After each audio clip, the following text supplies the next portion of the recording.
बिस्मिल्लाहिर्रहमानिर्रहीम। आज जो हम पढ़ेंगे वो सेल वॉल और प्लाज्मा मेम्ब्रेन के बारे में पढ़ेंगे। सेल वॉल बेसिकली प्लांट्स के अंदर मौजूद होती है और ये भी बात याद रखनी है कि आपने ये एनिमल्स के अंदर ये स्ट्रक्चर मौजूद नहीं होता। सेल वॉल जो है वो 3 लेयर्स पर मुश्तमिल है। इसके 3 मेजर कंपोनेंट्स हैं। वो कौन कौन से हैं? मिडल लैमेला, प्राइमरी वॉल और सेकेंडरी वॉल। अब सबसे पहले हम देखते हैं कि मिडल लैमेला से क्या मुराद है। लैमेला का मतलब होता है प्लेट या लेयर। ये सबसे पहले आपकी लेयर बनती है सेल वॉल के अंदर, जिसका काम ये होता है कि वो एडजेसेंट सेल्स को अडहेयर करे और नई वॉल्स बनाने में हेल्प करती है, उसको ज्वाइन उसको स्टिक करने में हेल्प करती है। Present between the primary walls of the adjacent cell, ये एडजेसेंट सेल्स के जो आप समझें कि प्राइमरी वॉल्स के सेल्स को ये अडहेयर करती है और उसको फॉर्मेशन करने में हेल्प करती है, जो ये मिडल लैमेला है। और मिडल लैमेला बेसिकली क्या है? ये एक प्लेट लाइक स्ट्रक्चर है ये, जो आपके प्राइमरी वॉल्स के सेल्स को अडहेयर करेगी। केमिकली ये किसकी कंपोज हुई होती है? पेक्टिन मटेरियल की। पेक्टिन मटेरियल से मुराद ये है कि पेक्टिन मटेरियल आपका कार्बोहाइड्रेट्स है, पॉलीसेकेराइड्स हैं, और ये पॉलीसेकेराइड्स जो है बेसिकली स्टिकी इन नेचर होते हैं और जेली लाइक सब्सटेंस है। इसका फंक्शन ये होता है कि ये जब पेक्टिन मटेरियल जो है मिडल लैमेला पेक्टिन मटेरियल की बनी है, तो ये हेल्प करेगी ये स्टिकी, क्योंकि pectin material sticky in nature है, तो ये एडजेसेंट सेल्स को अडहेयर करने में हेल्प करेगी। It is usually 1 micrometre in thickness, और तकरीबन ये 1 माइक्रोमीटर जो मिडल लैमेला बनती है वो 1 माइक्रोमीटर इन थिकनेस होती है। इसके बाद हम देखते हैं कि प्राइमरी वॉल क्या है। Primary wall is present inner to the middle lamella. Primary wall ज़ाहिर बात है कि अगर मिडल लैमेला जब बन जाती है तो उसके बाद को ये जो है मुख्तलिफ मॉलिक्यूल्स को जब एडहेयर करती है, तो उसकी वजह से जो नई लेयर बनती है उसको हम क्या बोलते हैं? Primary wall. और जिन मॉलिक्यूल्स को ये एडहेयर करती है या जिसके जो प्राइमरी वॉल की फॉर्मेशन होती है वो कौन किन मॉलिक्यूल्स के एडहेयर होने से होती है? सेलुलोज, पेक्टिन और हेमी सेलुलोज। ये सेलुलोज, पेक्टिन और हेमी सेलुलोज के मॉलिक्यूल को एडहेयर करेगी, ज्वाइन करेगी उन एडजेसेंट सेल्स को, और प्राइमरी वॉल इसकी बन जाएगी। और जब आपके पास जब प्राइमरी वॉल में आपने ये बात याद रखना है कि सबसे ज़्यादा जो आपके पास डिपोजिशन होती है वो किस मॉलिक्यूल की होती है? सेलुलोज की होती है। सेलुलोज मॉलिक्यूल्स भी बेसिकली कार्बोहाइड्रेट हैं, ये भी पॉलीसेकेराइड्स की एग्जांपल है। ये सेलुलोज मॉलिक्यूल जब कंबाइन करते हैं तो ये एक थिन स्ट्रक्चर बनाते हैं, उस स्ट्रक्चर को हम क्या बोलते हैं? फिब्रल्स। ये थिन फाइबर्स आपस में जब कंबाइन होंगे तो उनको हम क्या बोल देते हैं? फिब्रल्स। सेलुलर जो ये सेलुलोज मॉलिक्यूल्स हैं, ये आपने याद रखना है कि जो हमारी प्राइमरी वॉल है सबसे ज़्यादा जो कंपोजिशन होती है प्राइमरी वॉल की वो किसकी हुई होती है? सेलुलोज मॉलिक्यूल की।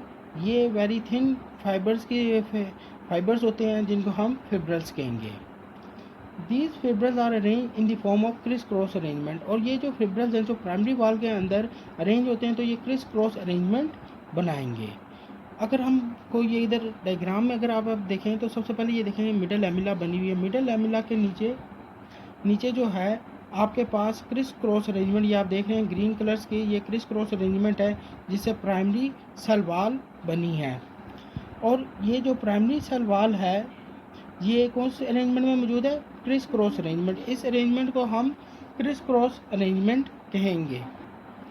जो आपके पास प्राइमरी वॉल बनती है इसी को हम ट्रू सेल वॉल कहते हैं, क्योंकि कुछ आपके पास प्लांट्स के अंदर सिर्फ जो है प्राइमरी सेल वॉल बनती है और उनमें सेकेंडरी सेल वॉल मौजूद नहीं होती। इस वजह से हम प्राइमरी सेल वॉल को ट्रू सेल वॉल भी कह सकते हैं। It is 1 to 3 micrometre in thickness, और ये जो सेल वॉल जो प्राइमरी सेल वॉल बनती है वो 1 to 3 माइक्रोमीटर थिकनेस उसकी जो है थिकनेस होगी। अगर सेल वॉल के अंदर एडिशनल लेयर बने, प्राइमरी सेल वॉल बनने के बाद एडिशनल लेयर बने और एक्स्ट्रा कंपाउंड्स उसमें डिपॉजिट हों, तो उसकी वजह से जो नई सेल वॉल बनती है उसको हम क्या बोलते हैं? Secondary cell wall. An additional extra layer is laid down inside the primary cell wall. Basically जब एक्स्ट्रा कंपाउंड्स और स्ट्रेंथन करने के लिए डिपोजिशन और स्ट्रॉन्ग करने के लिए सेल वॉल को एक्स्ट्रा कंपाउंड्स डिपोजिशन होती है तो उसकी वजह से एक नई लेयर बनती है जिसको हम क्या बोल देते हैं, secondary cell wall. It is called secondary cell wall deposition. अब इसमें कौन से केमिकल कंपाउंड डिपॉजिट हो रहे होते हैं, deposition of lignin, hemicellulose, silica, inorganic salts of calcium, magnesium and potassium. जब हमारे पास lignin, hemicellulose, silica, inorganic salts of calcium, magnesium और पोटाशियम के डिपोजिशन हो जाएगी, जिसकी वजह से क्या होगा, एडिशनल स्ट्रेंथ प्रोवाइड होगी, सपोर्ट प्रोवाइड होगी, हार्डनिंग होगी। सेकेंडरी सेल वॉल जो है ये एडिशनल स्ट्रेंथ प्रोवाइड करेगी, सपोर्ट प्रोवाइड करती है टू द सेल वॉल के स्ट्रक्चर को। इसकी जो थिकनेस है वो 5 से 10 माइक्रोमीटर है। इसकी अगर हम स्ट्रेंथ और इसके जो प्रॉपर्टी में मैंने पहले आपको बताया कि it strength the cell wall, ये सेल वॉल के स्ट्रक्चर को स्ट्रेंथन करेगी, मजबूत करेगी। अब आपके सामने ये आपको स्ट्रक्चर नज़र आ रहा होगा। तो देखें, अगर इसके स्ट्रक्चर की बात करें तो सबसे पहले हमारे पास मिडल लैमिला बना है, और ये जो मिडल लैमिला है वो पैक्टिन मटेरियल का बना है। पैक्टिन मटेरियल आपको पता है एक पॉलीसेकेराइड है, और वो ऐसा पॉलीसेकेराइड है which have the ability to stick the other molecules. मतलब ये कि वो अडहेयर द अदर मॉलिक्यूल्स, वो अपने साथ जो एडजेसेंट सेल्स हैं या एडजेसेंट मॉलिक्यूल्स उनको अडहेयर करेगा, जिसकी वजह से इनर साइड पे आपके पास प्राइमरी सेल वॉल बनेगी। और ये जो प्राइमरी सेल वॉल है, प्राइमरी सेल वॉल जब बन जाएगी, ये जो मॉलिक्यूल्स हैं ये ज़्यादातर मैंने आपको क्या बताया कि सेलुलोज मॉलिक्यूल इधर डिपॉजिट होते हैं, और उसकी वजह से आपके पास प्राइमरी सेल वॉल कंपोज हो जाएगी। और जो प्राइमरी सेल वॉल है वो क्रिस क्रॉस अरेंजमेंट में हमें इसका स्ट्रक्चर नज़र आएगा। जो प्राइमरी सेल वॉल का स्ट्रक्चर है वो क्रिस क्रॉस अरेंजमेंट में हमें नज़र आता है। और ये कौन सा मॉलिक्यूल की बनी होगी, ये हमारे पास सेलुलोज कंपाउंड की बनी होगी।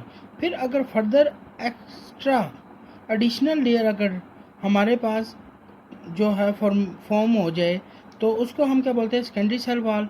और इस सेकेंडरी सेल वॉल के अंदर बेसिकली जो है वो लिग्निन डिपॉजिट हो जाती है। ये आपको जो अगर आप देख रहे हैं तो ये बेसिकली जो आपको जो लाइन से मैं शो करने की कोशिश की गई है, ये लिग्निन है कि लिग्निन की लेयर्स क्या हो जाती है, डिपॉजिट्स हो जाती हैं, जिसकी लिग्निन कंपाउंड की लेयर्स बन जाती हैं, जिसकी वजह से ये क्या हो जाता है, हार्ड हो जाता है और ये स्ट्रेंथ प्रोवाइड करता है। इसके साथ साथ हेमीसेलुलोज, सिलिका और इनऑर्गेनिक साल्ट्स ऑफ कैल्शियम और मैग्नीशियम एंड पोटाशियम आल्सो क्या होते हैं, डिपॉजिट हो जाते हैं, which further provide strength and support to the cell wall. तो ये तो आपके पास स्ट्रक्चर था सेल वॉल के बारे में। अब हम देखते हैं कि प्लाज्मा मेम्ब्रेन क्या है, प्लाज्मा मेम्ब्रेन से क्या मुराद है। Plasma membrane basically cell membrane है। प्लांट सेल में ये जो है वो सेल वॉल के बाद प्रेजेंट होती है। It is present beneath the cell wall. Animal cell के अंदर it is the outer most of animal cell. Outer most part of the animal cell से मुराद ये है कि ये आउटर मोस्ट मेम्ब्रेन है एनिमल सेल में, क्योंकि एनिमल सेल्स में सेल वॉल मौजूद नहीं होती। और अगर इसकी थिकनेस की बात की जाए तो ये 7 नैनोमीटर इन थिक होगी। प्लाज्मा मेम्ब्रेन की जो केमिकल कंपोजिशन है, बेसिकली इसके टू मेजर कंपाउंड्स हैं। कौन से, प्रोटीन एंड लिपिड। प्रोटीन्स जो हैं वो 60 to 80% मौजूद है, और लिपिड जो है वो 20 to 40% मौजूद है। इसके अलावा some carbohydrates are also attach to the lipid and protein molecules. जो आपके पास ये प्रोटीन और लिपिड्स हैं, इनके साथ कार्बोहाइड्रेट्स जो हैं, कार्बोहाइड्रेट्स के मॉलिक्यूल्स अटैच होते हैं और वो स्पेसिफिक स्ट्रक्चर बनाते हैं, जिनको हम आगे पढ़ेंगे, ग्लाइकोलिपिड्स एंड ग्लाइकोप्रोटीन्स। इसी तरह लिपिड मॉलिक्यूल्स जो है वो 2 पोर्शंस में प्रेजेंट होता है, जिनको हम हेड और टेल बोलेंगे। हेड बेसिकली फॉस्फेट ग्रुप का बना होता है, पोलर होता है और हाइड्रोफिलिक होता है। हाइड्रोफिलिक से मुराद ये है कि वो वाटर लविंग होता है, वाटर को अट्रैक्ट करता है। जबकि टेल जो है वो जो आपके पास जो लिपिड की लेयर है जब बनेगी उसमें 2 टेल्स बनेंगी, और वो किसकी बनी होंगी, फैटी एसिड्स की। और ये जो फैटी एसिड है बेसिकली ये नॉन पोलर होंगी और हाइड्रोफोबिक होंगी, जो वाटर को अट्रैक्ट नहीं करेंगी, वाटर को हेट करेंगी। हाइड्रोफोबिक का मतलब होता है वाटर हेटर, मतलब जो पानी को क्या अट्रैक्ट नहीं करेगा बल्कि वाटर से दूर भागेगा। अब हम देखते हैं कि इसका स्ट्रक्चर कैसा है, physical structure of plasma membrane. 1972 के अंदर दो साइंटिस्ट सिंगर एंड निकोलसन ने प्रपोज किया था इसके स्ट्रक्चर के बारे में मॉडल को, जिसको हम क्या बोलते हैं, फ्लूइड मोज़ेक मॉडल। अब देखते हैं कि ये फ्लूइड मोज़ेक मॉडल के मुताबिक इसका स्ट्रक्चर कैसा है। According to this model lipid molecules form two layers called lipid bilayer. इसके जो फ्लूइड मोज़ेक मॉडल है उसके मुताबिक जो है ये क्या है, लिपिड बाइलेयर क्या है। जो आपके पास प्लाज्मा मेम्ब्रेन है वो लिपिड बाइलेयर की बनी हुई है, उसकी दो लेयर्स मौजूद हैं, लिपिड्स की दो लेयर्स मौजूद हैं। अगर आप देखें ये एक लिपिड्स की लेयर मैंने बनाई हुई है और एक लिपिड की लेयर ये बनाई हुई है, जिसे मैं क्या बोलूँगा, lipid bilayer. Protein molecules are present in mosaic manner. जो प्रोटीन के मॉलिक्यूल्स हैं ये आपको, मैंने इधर ये प्रोटीन का मॉलिक्यूल बनाया हुआ है। ये जो प्रोटीन है ये जो है कंटिन्यूस फैशन में नहीं मौजूद, बल्कि ये दरमियान में भी मौजूद हो सकते हैं, साइड पे भी मौजूद हो सकते हैं, अंदर की साइड भी मौजूद हो सकते हैं। इस वजह से हम इसे कह सकते हैं कि जो प्रोटीन के मॉलिक्यूल्स हैं वो इरेगुलर पैटर्न में मौजूद हैं। It does not form the continuous layer and float in lipid layer. ये जो प्रोटीन के मॉलिक्यूल्स हैं वो कंटिन्यूस फैशन पे मौजूद नहीं है, बल्कि फ्लोट कर रहे हैं इन दी लिपिड बाइलेयर में। इस लिपिड बाइलेयर के अंदर ये क्या करें, फ्लोट कर रहे हैं, और कुछ अंदर की तरफ मौजूद होंगे, कुछ बाहर की तरफ मौजूद होंगे, जिनको हम इंट्रिंसिक प्रोटीन भी कह सकते हैं और एक्सट्रिंसिक प्रोटीन भी कह सकते हैं। जो अंदर की तरफ होंगे उनको हम इंट्रिंसिक प्रोटीन कहेंगे और जो बाहर की तरफ होंगे उसे हम एक्सट्रिंसिक प्रोटीन कहेंगे। अगर आपके पास कार्बोहाइड्रेट्स के मॉलिक्यूल्स अटैच हो जाते हैं लिपिड्स मॉलिक्यूल्स के साथ, ये लिपिड के मॉलिक्यूल्स हैं। अगर आपके पास कार्बोहाइड्रेट के मॉलिक्यूल, जो ये आपके पास आपको ये नज़र आ रहा है, ये कार्बोहाइड्रेट के मॉलिक्यूल्स हैं, ये अटैच हो जाएं लिपिड मॉलिक्यूल्स के साथ, तो आपने ये बात याद रखनी है कि कार्बोहाइड्रेट और लिपिड के मॉलिक्यूल जब कंबाइन हुए हैं तो इससे हम क्या बोलेंगे, ग्लाइकोलिपिड। इसी तरह जब आपके पास कार्बोहाइड्रेट के मॉलिक्यूल्स, ये कार्बोहाइड्रेट के मॉलिक्यूल्स हैं, अटैच हो जाएं प्रोटीन के साथ, तो आपने ये बात याद रखनी है कि इस स्ट्रक्चर को अब हम क्या बोलेंगे, ग्लाइकोप्रोटीन। अब आपके पास ये जो ग्लाइकोलिपिड और ग्लाइकोप्रोटीन है, इसका बेसिक फंक्शन क्या होता है, ये सरफेस मार्कर के तौर पर यूज्ड होते हैं। सरफेस मार्कर से मुराद ये है कि ये सेल की रिकॉग्नाइजेशन करते हैं, जैसे हमारी फिंगर प्रिंट मौजूद हैं कि ये हमारा ही सेल है या कहीं बाहर से सेल आया, तो इस वजह से इसको हम एज अ सरफेस मार्कर के तौर पर ये इस्तेमाल होते हैं। सेल मेम्ब्रेन इसको यूज़ करते हैं एज अ सरफेस मार्कर, जिसका फंक्शन क्या होता है कि वो डिटेक्ट करता है कि ये बाहर से मॉलिक्यूल्स आए हैं या ये हमारे अपने ही मॉलिक्यूल्स हैं। इसके बाद अगर हम देखें तो ये आपको नज़र आ रहे होंगे कि ये मैंने स्ट्रक्चर बनाया हुआ है, जिसको मैंने क्या लिखा हुआ है, साइटोस्केलेटन। साइटोस्केलेटन जो इधर मौजूद होते हैं, जो प्लाज्मा मेम्ब्रेन के साथ अटैच हैं या जो मौजूद हैं, वो बेसिकली क्या फंक्शन करते हैं, ये मैक्रोफिलामेंट्स हैं। मैक्रोफिलामेंट्स बेसिकली इनका फंक्शन क्या होता है, ये they provide the support to the cell membrane या प्लाज्मा मेम्ब्रेन। ये प्लाज्मा मेम्ब्रेन को स्ट्रेंथ प्रोवाइड करते हैं, उसको सपोर्ट प्रोवाइड करते हैं, उसके स्ट्रक्चर को स्टेबिलिटी प्रोवाइड करेंगे। इसके बाद आप ये देख रहे हैं कि यहाँ पे ये आपको कुछ थोड़े से मामूली से कुछ स्मॉल अमाउंट में कोलेस्ट्रॉल के मॉलिक्यूल मौजूद होते हैं। कोलेस्ट्रॉल के ये जो मॉलिक्यूल्स मौजूद हैं, इनका काम होता है ये स्टेबिलिटी प्रोवाइड करते हैं टू द स्ट्रक्चर। ये स्टेबिलिटी प्रोवाइड करेंगे स्ट्रक्चर को। ये टेम्परेचर की, मतलब अगर टेम्परेचर स्टेबिलिटी प्रोवाइड करेंगे ताकि जो है जो आपका सेल मेम्ब्रेन का स्ट्रक्चर है वो अपने शेप को मेंटेन कर सके। इसलिए ये भी जो है ये कोलेस्ट्रॉल के मॉलिक्यूल्स जो हैं स्मॉल अमाउंट में मौजूद हैं।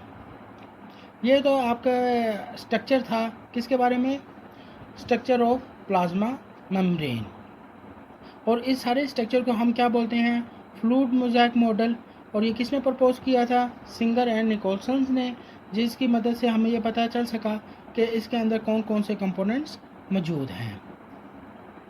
तो आज हमने दो के स्ट्रक्चर्स पढ़े हैं, एक हमने सेल वॉल का स्ट्रक्चर पढ़ा और एक आज हमने प्लाज्मा मेम्ब्रेन का स्ट्रक्चर पढ़ा है। अब आइंदा लेक्चर में इंशाल्लाह हम प्लाज्मा मेम्ब्रेन के फंक्शन के बारे में डिस्कस करेंगे।